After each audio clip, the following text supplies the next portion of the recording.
Agreed. Everyone who knows the word agile has somehow come across such concepts as Kanban or Scrum.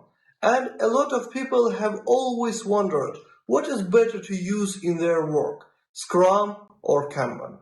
I will try to explain in as much detail as possible, but at the same time briefly explain and show the main differences between these two agile streams.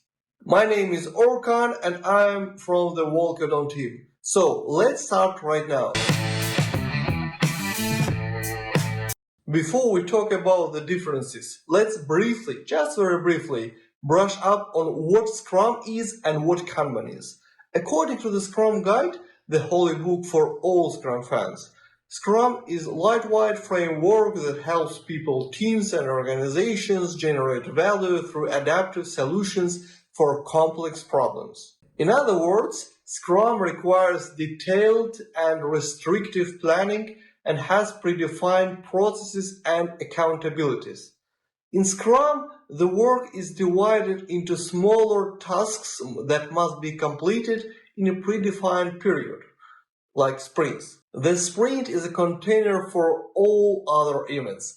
Each event in Scrum is a formal opportunity to inspect and adapt Scrum artifacts. Kanban is a method, if you want, or a visual system for optimizing and managing workflows, which lets you visualize processes on a Kanban board and continuously process work items. Kanban's goal is that workflow should proceed smoothly at an optimal speed. The work in progress limits at each workflow stage allows your team to use its capacity optimally.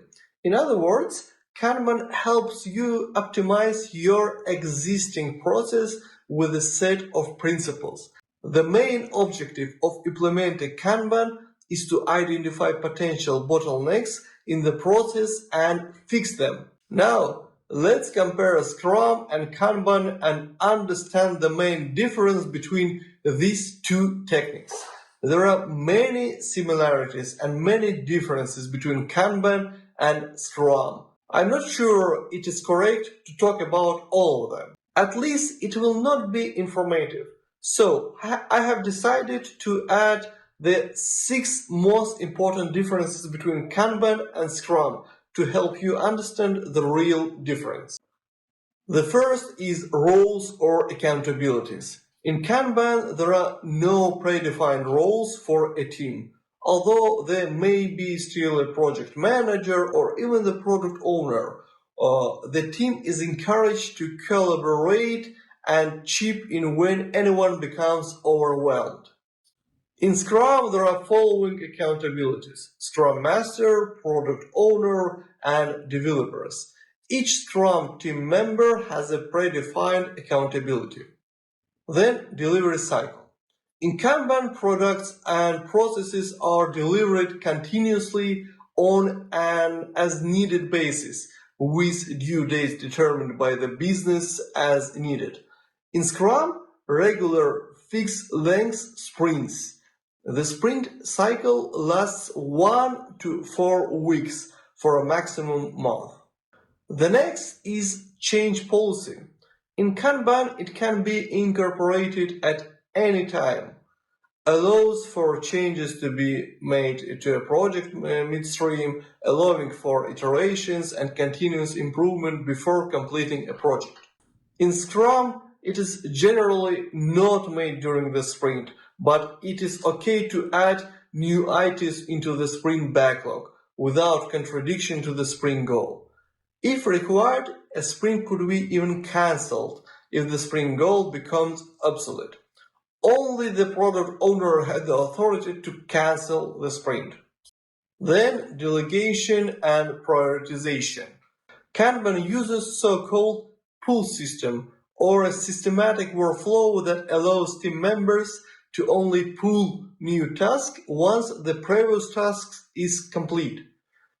Scrum also uses a pull system, however, an entire batch is pulled for each iteration. Artifacts. In general, there is one well-known artifact in Kanban, the Kanban board. In Scrum, there are three artifacts: product backlog, sprint backlog, and increment. And the last is measurement of productivity. Kanban measure productivity using cycle time, or the time it takes to complete one entire piece of project from the beginning to end.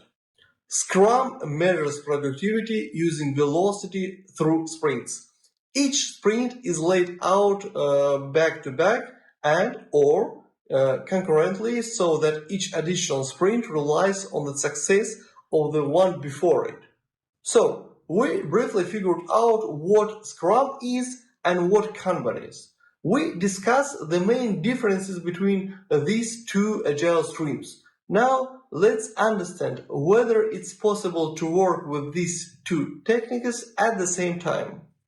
I must say that yes, it is possible with some reservations. Those who combine Scrum and Kanban often refer to this activity as Scrumban.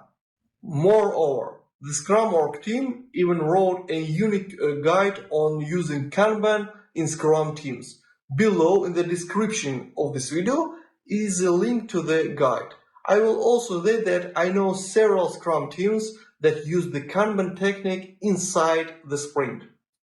Regardless of what you choose, stick with it for a little while. Take some work from the backlog to do and then ask your team what went well and what went poorly. By trying Scrum and Kanban and asking these questions, you are well to agile bliss. So, we have completed our video about difference in Scrum and Kanban.